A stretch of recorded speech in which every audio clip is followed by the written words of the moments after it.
جی ہاں، حضرت قبلہ میاں سلطان علی چشتی گولڑوی رحمۃ اللہ دربار عالیہ ڈیرہ حضرت میاں صاحب چرن شریف ایک انسان جو سلیم العقل، حلیم الطبع اور منکسر المزاج ہونے کے ساتھ حد درجے کا پارسا، عبادت گزار اور شب زندار ہو، شریعت کا رازدان اور طریقت کا ترجمان ہو، جس کے دل میں غلبہ اسلام کی دھن ہو، جس کے دماغ میں مسلک اہل سنت کی لگن ہو، جس کے سینے میں خدمت خلق کا جذبہ موجزن ہو، نہایت سادہ اور ستھرا لباس زیب تن ہو، ماحول پر روحانی پھبن ہو اور محفل رنگ چمن ہو۔ ان صفات کے پھولوں کے ایک گلدستے کا نام حضرت میاں سلطان علی چشتی رحمۃ اللہ علیہ ہے۔ آپ عظیم مسلح، جلیل القدر، صوفی اور حکیم حاذق تھے۔ آپ بہت زیرک اور دنا تھے۔ آپ کی فراست مومنانہ تیر بہدف تھی۔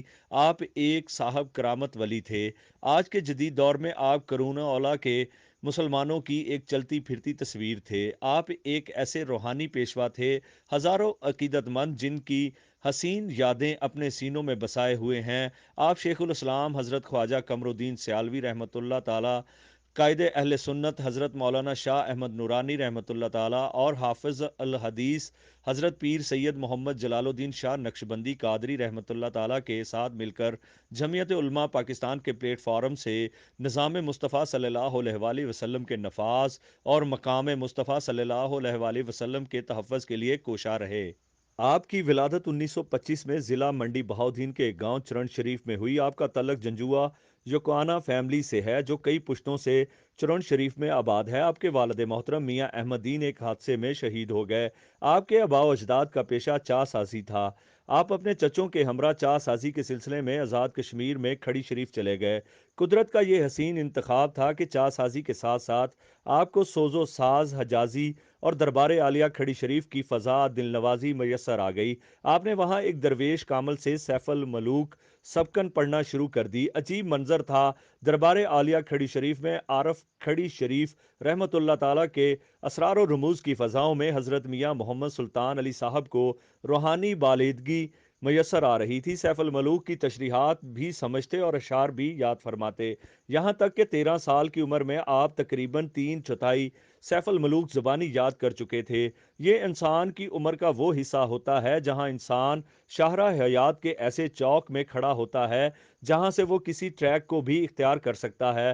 راستے کے اس انتخاب پر پوری زندگانی کی کامرانی اور ناکامی کا مدار ہوتا ہے۔ انسان جب بالغ ہوتے ہی مکلف ہوتا ہے تو شیطان اسے اغوا کرنے کی پوری کوشش کرتا ہے۔ قبلہ میاں صاحب کی یہ خوش بختی ہے کہ آپ نے ابھرتی جوانی کا یہ موسم ولایت کے سائبان کے نیچے گزارا۔ ویسے بھی آپ اپنی زندگی کی صبح صادق ہی سے بڑے سعادت مزاج تھے۔ بچپن میں جب آپ کی عمر ابھی 5-6 سال تھی، اس وقت سے ہی آپ کے پاس آپ کے بستے میں 500 دانوں والی تسبیح ہوا کرتی تھی۔ آپ کے ہم عمر بتاتے ہیں کہ جب ہم گلی ڈنڈا کھیلتے تھے تو میاں صاحب بیٹھ کے تسبیح پڑھتے رہتے تھے۔ آپ نے بچپن بھی بچوں کی طرح لہو لباب میں نہیں بلکہ حسن و اداب میں گزارا۔ جب بچے کھیل کود میں مصروف ہوتے تو آپ تسبیح و درود میں مصروف ہوتے۔ آج سے ثابت ہوتا ہے کہ آپ کے شباب کی کلی جب کھل رہی تھی تو شبنم ذکر الہی کی تازگی میں کھل رہی تھی۔ آپ کے لخت جگر صاحبزادہ محمد حق نواز چشتی نے فقیر کو بتایا کہ میں نے چند سال پہلے قبلہ والد گرامی سے پوچھا کہ آپ اس وقت کیا پڑھتے تھے۔ آپ نے فرمایا، پہلے میں 12,000 مرتبہ کلمہ شریف اور پھر 24,000 مرتبہ کلمہ شریف روزانہ کا وظیفہ تھا۔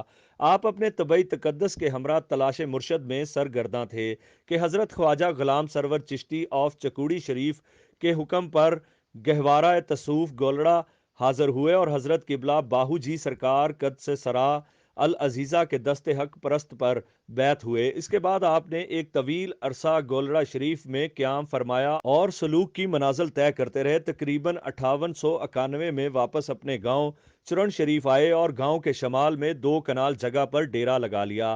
اس مقام پر آپ نے عالی شان مسجد، مدرسہ، مطب، مہمان خانہ اور روحانی تربیتی مرکز قائم کیا۔ اسی مقام پر اب آپ کی آخری آرام گاہ بنی۔ یہاں رہ کر آپ نے مزید مجاہدے کیے۔ آپ ہمہ وقت عبادت و ریاضت میں مصروف رہتے، یہاں تک کہ دنیا کی آلودگیوں اور علائشوں سے دور رہ کر اپنے رب سے لو لگانے کا عجیب منظر لوگوں نے دیکھا۔ ایک مرتبہ آپ نے 40 روز کا چلہ فرمایا۔ اس دوران ایک چھٹانک جو کی روٹی روزانہ آپ کی خوراک تھی۔ جب چلہ ختم ہوا تو آپ نے خوشی میں اللہ تعالیٰ کے شکر کی ادائیگی کے لیے محفل کا انعقاد کیا۔ اس موقع پر آپ نے اپنے خادم بابا محمد عبد المجید کو حکم دیا کہ میری چلا گاہ میں مسلح پر کپڑے میں باندھی ہوئی کوئی چیز ہے وہ لے آؤ۔ کپڑے کو کھولا گیا تو 41 روٹیاں تھیں، 2-3 روٹیوں سے کشمش جتنا تناول کیا ہوا تھا، باقی روٹیاں اسی کی اسی طرح پڑی ہوئی تھیں۔ پھر وہ روٹیاں شرکا محفل میں ایک ایک لقمہ کر کے تقسیم کر دی گئیں۔ اس سے ان کے تجرد اور باطنی روشنی کا اندازہ لگایا جا سکتا ہے کہ دن بھر کے لیے جو ایک چھٹاک جو کہ آٹے کی روٹی دی جاتی تھی، آپ وہ بھی تناول نہیں کرتے تھے، اور ایسے ہی 40 روز گزار دیے۔ حضرت صاحبزادہ محمد حق نواز چشتی صاحب بتاتے ہیں کہ چند سال پہلے میں نے قبلہ میاں صاحب سے پوچھا کہ انسان کتنے دن کھانے کے بغیر گزارا کر سکتا ہے، تو آپ نے مسکرا کے فرمایا کہ 40 دن تو نکال سکتا ہے۔ نفس کشی اور خواہشات نفسیانیہ کو کچلنے کا جو کورس تصوف میں لازم قرار دیا جاتا ہے، آپ نے باقاعدہ وہ منازل طے کی۔ آپ بڑے خشوع و خضوع سے نماز ادا کرتے تھے۔ نماز پنجگانہ کی ادائیگی کے لحاظ سے اللہ تعالیٰ نے آپ کو وہ بلند مقام بخشا کہ پوری زندگی میں آپ کی نماز کبھی قضا نہیں ہوئی۔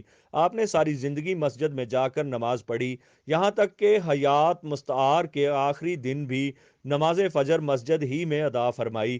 تقریباً 50 سال پہلے ایک موقع پر آپ کو شدید بخار ہوا، جس کی وجہ سے آپ پر غشی طاری ہو گئی، جو 7 دنوں تک طاری رہی، مگر قدرت کا خاص کرم یہ تھا کہ جب نماز کا وقت آتا غشی سے افاقہ ہو جاتا۔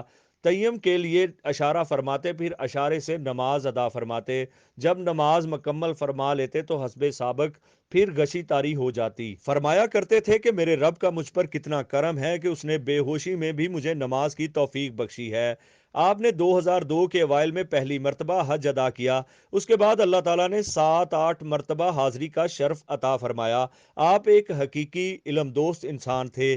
تصوف، فقہ اور طب کی بہت سی کتابیں آپ کے زیر مطالعہ تھیں۔ آپ نے 1963 میں اپنے ڈیرے پر دارالعلوم کی بنیاد رکھی۔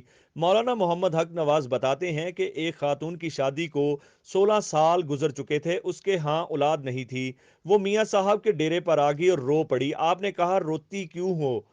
میں نے بتایا کہ یہ بتاتی ہے کہ میرے ہاں اولاد نہیں ہے، اور اب ڈاکٹر حضرات نے رپورٹس چیک کر کے بتا دیا کہ تمہارے اندر سے بچے کی تولید کا سارا نظام ختم ہو چکا ہے، اب اولاد کا کوئی امکان نہیں ہے۔ یہ سنتے ہی میاں صاحب کی طبیعت میں جلال آ گیا۔ آپ نے اس خاتون کے سر پر ہاتھ رکھ کر دعا دی، فرمایا اولاد دینا اللہ تعالیٰ کے بس میں ہے، ڈاکٹروں کے بس میں نہیں ہے۔ چنانچہ اس عورت کے ہاں بیٹا پیدا ہوا جو اب 9ویں کلاس میں پڑھتا ہے۔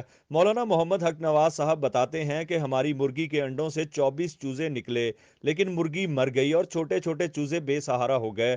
مرغی انہیں اکٹھا کر کے اپنے پروں میں لیتی تھی، مگر مرغی کے مر جانے کے بعد وہ سب پریشانی کے عالم میں ادھر ادھر چوں چوں کرتے پھر رہے تھے، اور ہمارا مرغ ان کی طرف کوئی توجہ نہیں کر رہا تھا۔ میاں صاحب مرغ کے پاس گئے، فرمایا جن بچوں کی ماں فوت ہو جائے پھر باپ ان کی نگہبانی کرتا ہے۔ مرغ نے فوراً مرغیوں کی طرح پر پھیلائے اور کک کک کرنا شروع کر دیا اور چوزوں کو اپنے پروں کے نیچے جمع کیا۔ اس وقت سے اس مرغ نے مرغیوں کی طرح چوزوں کی پرورش کے لیے ڈیوٹی دی۔ اپنے مدرسہ اور مسجد کے علاوہ کئی مساجد تعمیر کروائیں، مگر کسی سے کبھی فنڈ کا سوال نہیں کیا۔ خدمت خلق کا جذبہ اتنا تھا کہ ایک مرتبہ آپ کے محلے کی ایک کتیا کو کسی نے اتنا مارا کہ اس کے جبڑے توڑ دیے۔ شام کو آپ نے پوچھا آج اس کتیا کے بھونکنے کی آواز نہیں آ رہی، بتایا گیا کہ فلاں نے اس کو بڑا سخت مارا ہے اور وہ ادموئی ہو گئی ہے، جبڑے ٹوٹ گئے ہیں اور اب بھونکنے کی طاقت نہیں رہی۔ تو آپ نے فوراً اس کے لیے دلیا پکوایا، بڑے سے برتن میں ڈال کر جہاں وہ زخمی پڑی تھی وہاں پہنچے اور برتن اونچا کر کے اس کے منہ کے ساتھ لگا دیا۔ اس نے اس برتن سے دلیا کھایا۔ جتنے دنوں تک وہ کتیا چلنے پھرنے خود کھانے پینے کے قابل نہیں ہوئی، اس کو کھلاتے پلاتے اور یہ فرماتے تھے کہ یہ بھی میرے رب کی مخلوق ہے۔ میں 1987 سے لے کر وصال تک بارہا آپ سے ملا، مختلف مواقع پر مختلف موضوعات پر آپ سے گفتگو ہوتی۔ میرا یہ فیصلہ ہے کہ قبلہ میاں صاحب ان عظیم لوگوں میں سے تھے جن سے ملاقات کے وقت بندے کو زبان کے الفاظ اور دل کے خیالات دونوں کو کنٹرول کرنا پڑتا تھا۔ خوشبوئیں بانٹنا اور روشنیاں بکھیرنے والے یہ عظیم انسان 13 مارچ 2014 اور 11 جمادی الاول 1435 ہجری کو جمعرات کے دن دائے اجل کو لبیک کہہ گئے۔ آپ کے وصال کی خبر غم سے پورا علاقہ سوگوار ہو گیا۔